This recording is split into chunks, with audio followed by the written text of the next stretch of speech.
सवाल किया गया है कि क्या मुज़दलिफ़ा से कंकरियाँ उठाना लाजमी है, ज़रूरी है?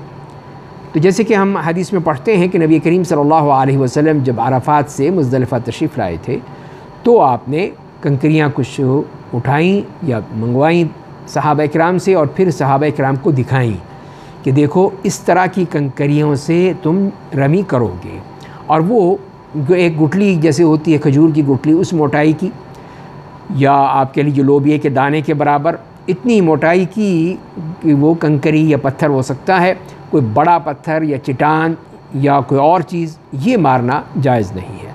तो लिहाजा पहली बात तो ये है कि कंकरियाँ वहाँ से उठा सकते हैं अगर आप चाहें तो। और आप सल्लल्लाहु अलैहि वसल्लम ने सिर्फ़ इसलिए उठाई थी कि लोगों को दिखाना मकसूद था। तो लिहाजा ये ज़रूरी नहीं है कि आप लाजमी वहाँ से कंकरियाँ उठाएं, बल्कि वहाँ से अगर लेते हैं तो आप अगले दिन की ले लें। ज़्यादा से ज़्यादा अगर आपको शौक़ है तो वहाँ से वो अगले दिन की 7 कंकरियाँ ले लें। लेकिन बाकी जो है आपने जो 11 और 12 को कंकरियाँ मारनी है, और 13 की सूरत में भी अगर वहाँ रहेंगे तो फिर आप वहीं से ही ले सकते हैं। वहीं जहाँ आपका खेमा है वहीं आसपास देख लीजिए या अपने खेमे में ही देख लीजिए, आपको वो कंकर पत्थर मिल जाएंगे।